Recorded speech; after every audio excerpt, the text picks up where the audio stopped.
Welcome to the Cardinal News of Virginia, a podcast from Cardinal News. We're a nonprofit news outlet. We cover Southwest and Southside Virginia at cardinalnews.org. The Cardinal podcast is sponsored by 5 Points Creative, a full-service award-winning marketing firm serving clients all over the U.S. from their headquarters in Roanoke, Virginia. I'm Dutchie Jessee, and today on the podcast, we're going to talk about colleges and President Trump. Since taking office a few months ago, President Trump has taken a number of actions that directly impact America's colleges and universities. And with me to talk about some of those actions is Cardinal News education reporter Lisa Rowan. Hi, Lisa. Welcome. Hi, thanks for having me. Thanks for coming back to the podcast. We should start by acknowledging, as we record this in mid-April, we acknowledge that things change rapidly. Every day with this administration, there's more news coming out. And so we're speaking to the things that have happened up to this point, realizing that some other things may happen along the way before the podcast actually drops. So you can be sure to keep up with how things are affecting Virginia colleges and universities at cardinalnews.org, because Lisa will keep covering it. So Lisa, let's start with research contracts at universities. Some have been canceled or paused under the Trump administration. First of all, tell us the reason given for this, and then we'll get into what it means around Virginia. This is one of the earliest things that started happening when President Trump came back into office in January, was he's starting to make sweeping changes in terms of reducing the size of government. That means reducing the size and the contracts for a lot of the government agencies that give money to colleges to do research. A lot of the federal research that takes place in science and technology takes place at colleges, and some colleges in our area. So for instance, I'll give you one example. At Virginia Tech, the Fralin Biomedical Research Institute in Roanoke, it studies neuroscience, cardiovascular science. They do cancer research, addiction recovery research, all sorts of research that goes into our healthcare system and how we take care of each other. It gets 70% of its outside funding from the National Institutes of Health.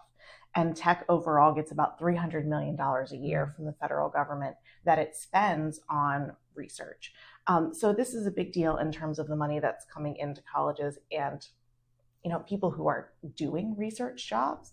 But it's part of Trump's plan to reduce the size of government. They're saying we're cutting waste. We're going to cut back on all of this unnecessary spending and be more, be more reasonable with our money, but it's having this effect on colleges where that's actual research, actual jobs, and that sort of thing. With a school as big as Tech, there has been reaction, and President Tim Sands did respond publicly to this. So what did you get from him when he was addressing this? He's made a couple of statements so far, and the communication from Virginia Tech has been pretty good. They are the primary research university in our coverage area at Cardinal. So we've been keeping an eye on them because they do get so much money from the federal government for research. And Sands and other administrators at Virginia Tech have said, keep working on your projects until you find out otherwise. Keep in communication with the agencies that you work with, but also at the same time, be judicious if you're hiring for people in your departments, because we don't know what's going to happen in the future. So as of the day that we are recording, we know that 25 of the federal grants for research at Virginia Tech have been terminated. Now, Tech has more than 2,000 federal grants for research. So this is a very small amount of those. The value of those canceled grants has been about $21 million. So it is a situation that changes every day. Some actions by the federal government have been blocked temporarily or permanently by judges after legal challenges to them. So it is a rapidly changing environment. And at Tech in particular, they're saying, hey, just be in really close communication with the agencies and the research organizations that you work with, because things could be happening in the next days, weeks, months, and they're sort of pivoting every single day. Yeah, well, you alluded to this by saying, these colleges are being advised, hey, don't go out hiring a whole lot right now with these sorts of projects and contracts. Yeah. So that's what I wanted to ask you. What is the potential impact or implication when a contract is paused or canceled? Does that involve jobs that are only tied to that particular project? Can you tell us a little bit more about the context of that? Yeah. So, something could be paused in the middle of a research project that takes time, involves medical testing, might involve lab testing. But you have to remember that there are people who do all of those projects. A lot of times it's research faculty at a college like Tech, but there are also graduate students who are working on their master's or doctoral programs who might be basing their studies on whatever research project they're doing there. And even sometimes undergraduates who are doing research in labs. So there's this trickle down effect where it might just look like money on paper, but when you look at what's actually happening in a lab, there are students who may be impacted and their research might be halted and they might not be able to continue doing their studies at Tech if those contracts are cut. So it does have, a real impact on people. We're not exactly sure the level of that impact yet because everything is so much in flux, but people are really nervous about the status of research projects at colleges around the country and the students and the faculty who take part in those if they're going to be able to continue their studies and their work.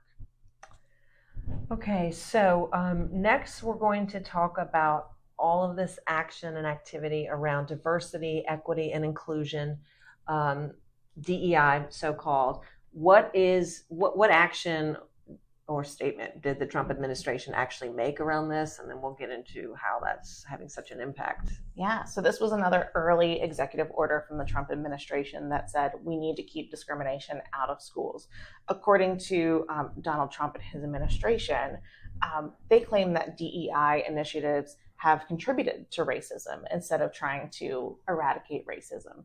And particularly, they've contributed to racism against white and Asian students. So the Trump administration's whole argument is like, hey, we've gone too far. We just need to pull back on this stuff because people are not getting opportunities based on merit anymore. And it's based on this racial favoritism. And so they're trying to level the playing field, so to speak. But that means that at colleges around the country and in Virginia, they're now making a lot of adjustments because we've gotten very accustomed to different DEI programs.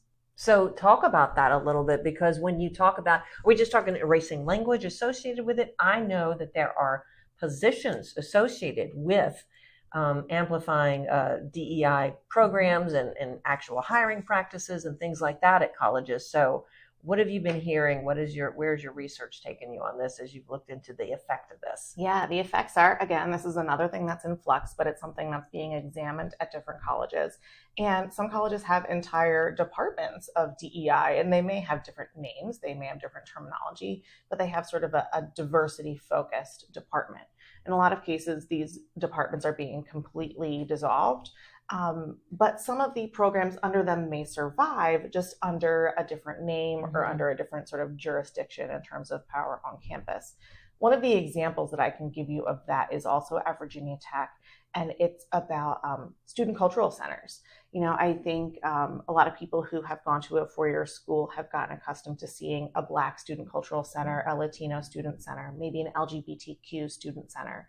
And these are sort of affinity groups where people can go hang out. There's events focused on this group.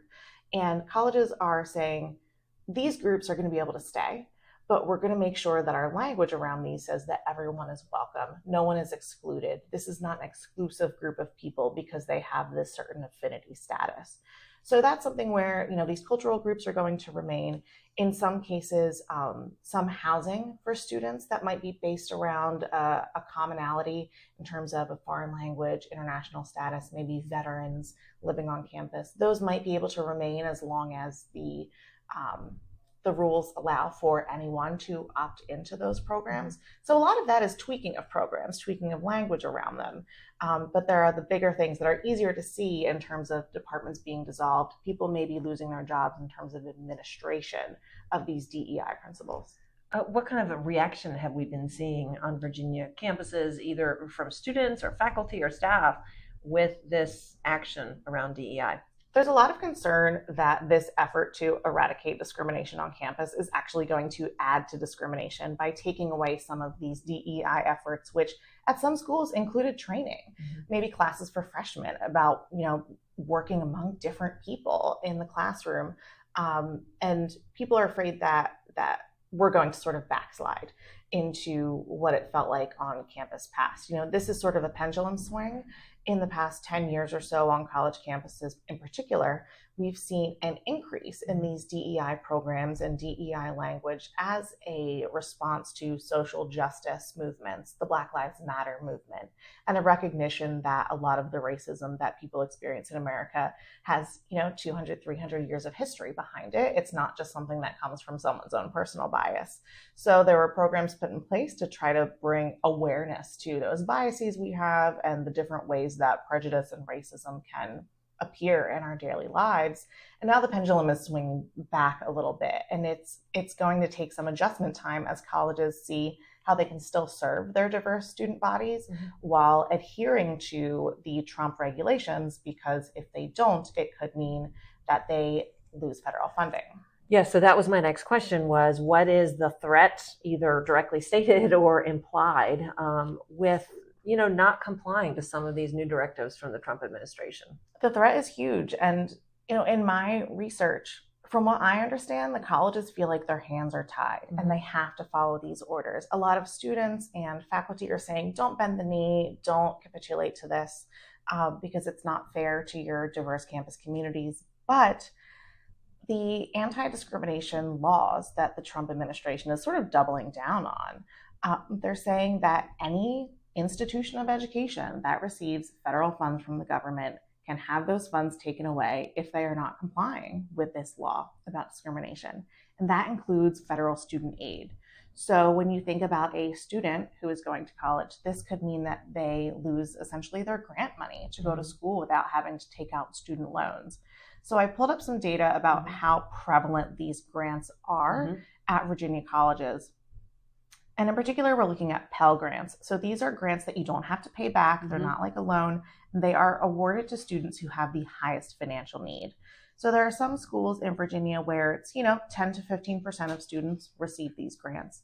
But if you look at some other ones, the percentage of students is much higher. So at Radford, Emory and Henry, UVA, Wise, and Hollins, about 40% of students receive Pell Grants, which could be as much as $7,000 a year for their financial aid package. At Averett, Bluefield, Ferrum, Liberty, and Randolph, it's more like 50 to 60% of students get these grants. So if colleges aren't able to ensure that their students will have access to that financial aid, it could mean a decrease in students who are able to attend college, let alone that particular college.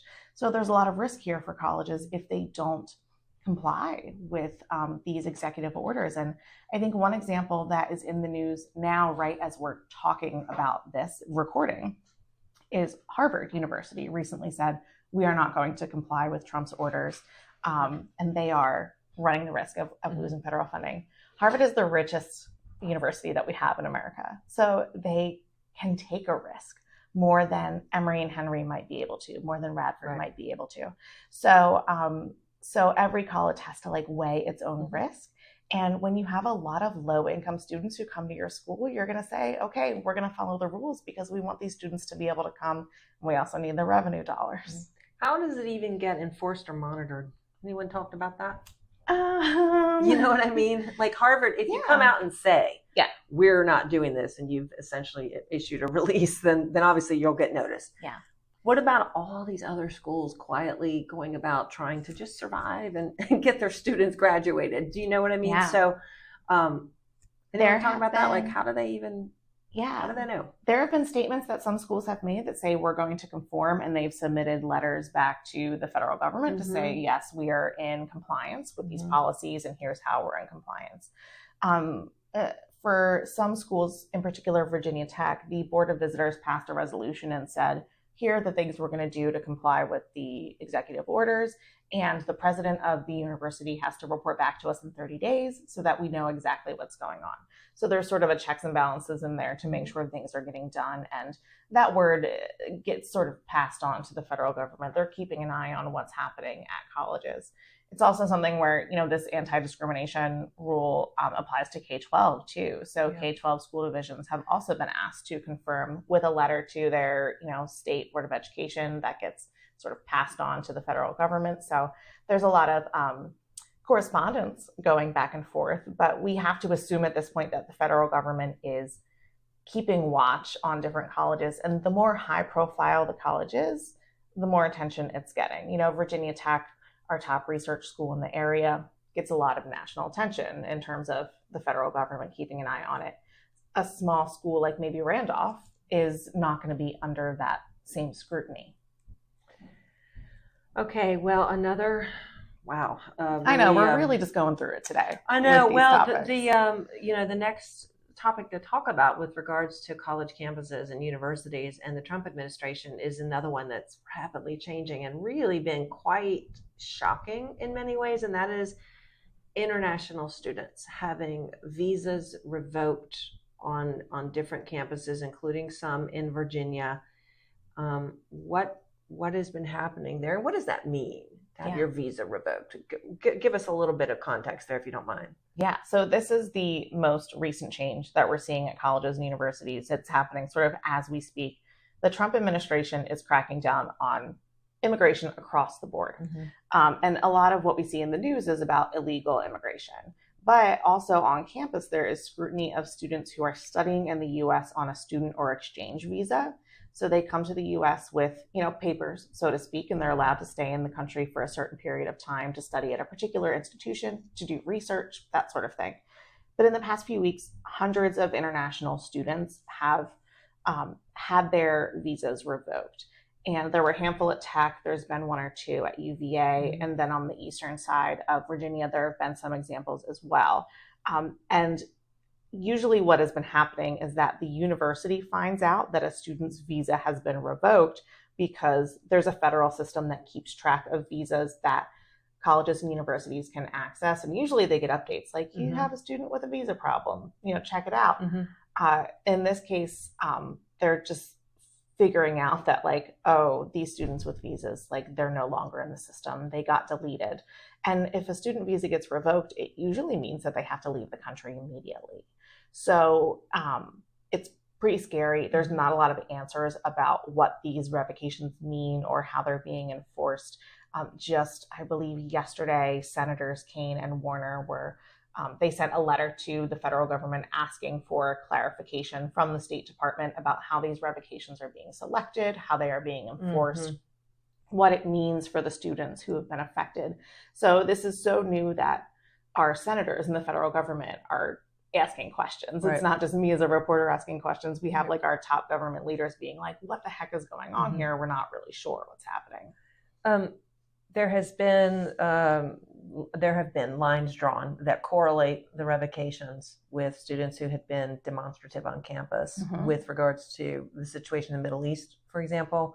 Is there any truth to that? Do we know that? I mean, that's the part that's, I think, shocking people and scaring people and having that chilling effect that we used to read about in textbooks from decades ago. And now we're recalling that term because it does silence people and it does frighten them. In a lot of cases, the State Department has not given the universities a reason why these visas are getting revoked.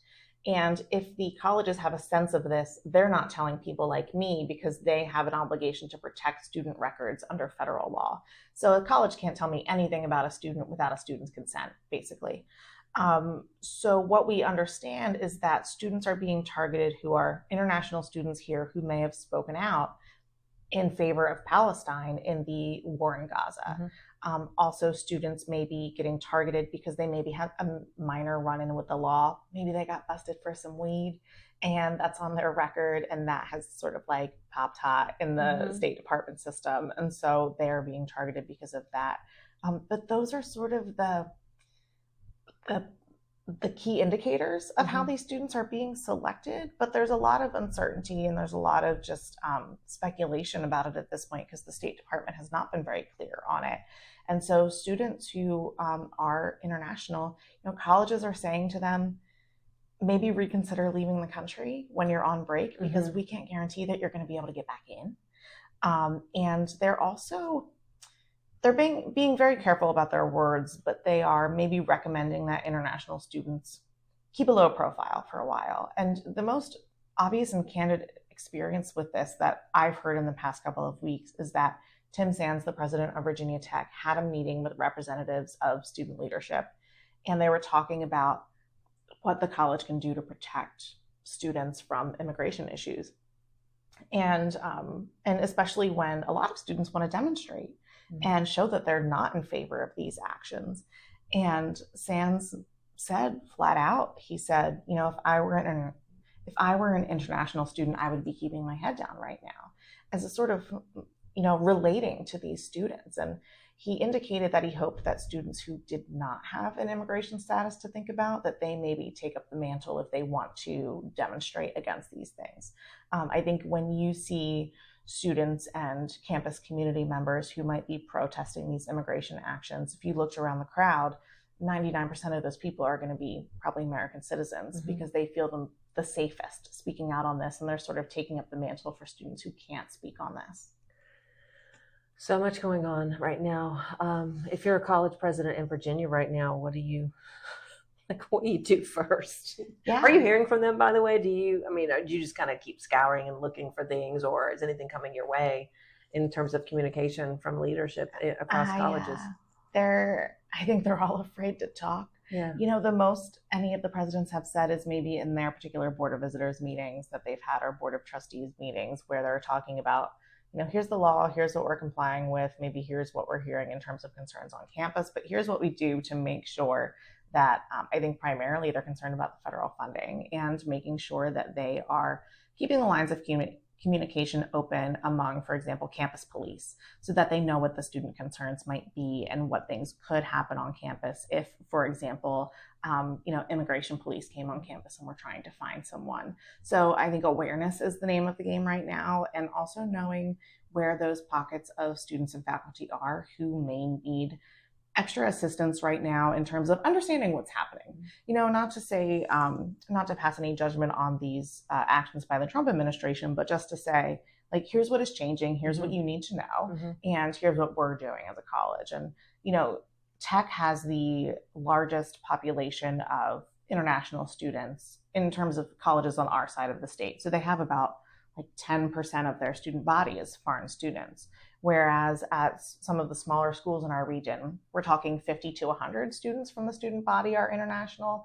So the response and the actions at different colleges and universities are really based on how their student body looks and what their concerns are and what they need right now. And in a lot of cases, there's so much uncertainty that there's not a lot to do right now, except for be listening, be answering questions from students. Answering questions from reporters is not at the top of their list right now. And I get it. They don't want to say something that could change tomorrow. Yeah. Well, we appreciate your covering this and everything else on the education beat. Lots, as usual, plenty to cover. Lisa, I started to call you Luann. If people want to get a hold of you, you have an email, and you have another way to get in touch with you that's on our staff page as well. But so many ways to get in touch. So many ways to reach out to Lisa Rowan. What's your email? Yeah, you can email me. It's lisa@cardinalnews.org. And if you go on our webpage, you'll see there are many ways to contact me. I have a Signal account if you're worried about your identity. You can DM me on Instagram. Many, many ways. I am very reachable, for better or for worse. Yeah, well, thank you very much. And we'll keep looking for your work at cardinalnews.org. We are paywall free. And we want to thank our sponsor for this podcast, 5 Points Creative. Also, thanks to Cardinal News' Sherry Quinley and Zach Shelton. Thank you all for listening to the Cardinal News of Virginia. I'm Dutchie Jessee.